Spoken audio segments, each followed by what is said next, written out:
नमस्कार दोस्तों। Git series की पिछली वीडियो में हमने ब्रांचिंग के कंसेप्ट को समझा था। कैसे हम मेन ब्रांच से नई फीचर ब्रांच क्रिएट करते हैं और अपना काम कंप्लीट होने के बाद कैसे उन चेंजेस को मेन ब्रांच में मर्ज करते हैं। लेकिन वहां पे हमने एक इंपॉर्टेंट चीज जानते हुए स्किप की थी। हमने अपनी फीचर ब्रांचेस के चेंजेस को डायरेक्टली मेन ब्रांच में मर्ज कर दिया था, जो कि रियल इंडस्ट्री अप्रोच नहीं है। तो आज की वीडियो में हम समझेंगे फीचर ब्रांच का काम कंप्लीट होने के बाद डायरेक्टली उसे मेन ब्रांच में मर्ज नहीं करते हैं, बल्कि उसको टीम रिव्यू के लिए भेजते हैं। इसी प्रोसेस को बोलते हैं पुल रिक्वेस्ट। सिंपल याद रखो, पुल रिक्वेस्ट का मतलब है अपने कोड चेंजेस को रिव्यू के लिए प्रपोज करना, ताकि अप्रूवल के बाद ही आपके जो कोड चेंजेस है वो मेन ब्रांच में मर्ज हो सके। तो चलिए प्रैक्टिकली देखते हैं पीआर कैसे क्रिएट की जाती है। पहले हम अपनी लर्निंग गिट रिपोजिटरी को क्लोन कर लेते हैं।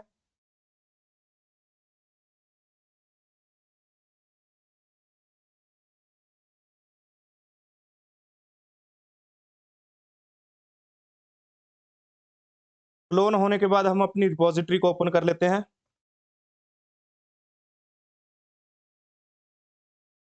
यहाँ पे हम हमारे पास by default main branch selected है। अब मेक श्योर करते हैं कि हमारे पास लेटेस्ट कोड है, तो लेटेस्ट ले ही लेते हैं।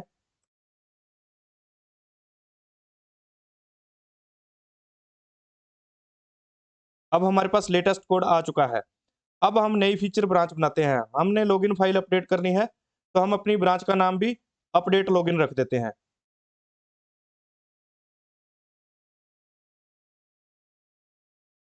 Update login.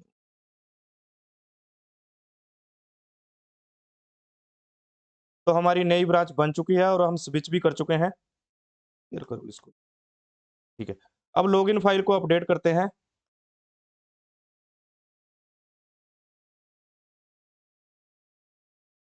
हम कुछ भी चेंजेस कर देते हैं इसमें। हम कोडिंग नहीं कर रहे हैं बेसिकली यहाँ पे। फाइल अपडेटेड, चेंजेस सेव करते हैं। अब हमारी फाइल अपडेट हो चुकी है। अपनी चेंजेस को फाइनलाइज करके अपनी लोकल रिपोजिटरी में भेज देते हैं, कमिट कर देते हैं।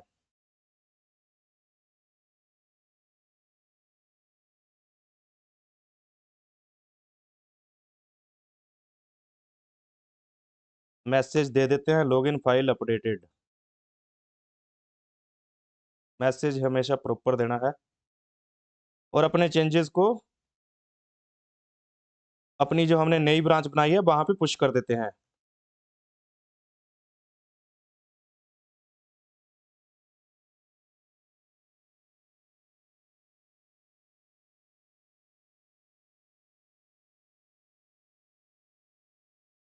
तो हमारी जो चेंजेस है, हमने जो नई ब्रांच बनाई है उसमें जा चुकी हैं। तो नेक्स्ट स्टेप होता है पीआर क्रिएट करना। तो पीआर बनाने के लिए हम पहले अपनी गिटहब रिपोजिटरी पे जाएंगे, गिटहब अकाउंट पे जाएंगे, सॉरी। इसको रिफ्रेश करते हैं। तो जैसे ही हमने अपने चेंजेस भेजे थे और अपने गिटहब अकाउंट पे आए हैं, तो हम यहाँ देख सकते हैं, यहाँ पे कंपेयर एंड पुल रिक्वेस्ट का बटन आ गया है हमारे पास। तो इस पे क्लिक करेंगे। अब जब हम इस पे क्लिक करेंगे तो हमारे पास आ गया ऐड ए टाइटल। तो टाइटल हमारा ठीक ही है, लॉगिन फाइल अपडेटेड। ऐसे ही हम डिस्क्रिप्शन में बता देंगे कि हमने क्या क्या चेंजेस किए हैं, डिस्क्रिप्शन में ऐड कर देंगे। डिस्क्रिप्शन डालने के बाद नीचे आ जाएंगे। डिस्क्रिप्शन के नीचे एक हरा सा बटन है क्रिएट पुल रिक्वेस्ट, इस पे क्लिक करेंगे। तो आपकी पुल रिक्वेस्ट जो है वो आपकी रेज हो चुकी है। और एक बात याद रखना, पीआर गिट की कोई कमांड नहीं है, बल्कि ये गिटहब का ही एक फीचर है। तो जैसे ही आपकी पीआर क्रिएट हो जाती है, आप उसका लिंक कॉपी करके टीम में शेयर कर सकते हैं और सिंपली आप बोल सकते हैं कि जो टास्क मुझे असाइन थी उसके लिए मैंने पीआर रेज कर दी है, प्लीज रिव्यू इट। अब आपकी टीम का जो भी रिक्वायर्ड रिव्यूअर होगा वो आपका कोड चेक करेगा। अगर उन्हें कोई इशू, सुजेशन या इंप्रूवमेंट लगता है तो वो पीआर के अंदर कमेंट कर देंगे। आप उन कमेंट्स के बेसिस पर चेंजेस करोगे, फिर दोबारा कमिट और पुश करोगे और वो अपडेट्स ऑटोमेटिकली उसी पीआर में ऐड हो जाते हैं। जब रिव्यूअर सेटिस्फाई हो जाता है तो वो आपकी पीआर अप्रूव कर देता है। अप्रूवल के बाद आप या आपकी टीम का कोई भी ऑथराइज्ड मेंबर उस पीआर को मेन ब्रांच में मर्ज कर देता है।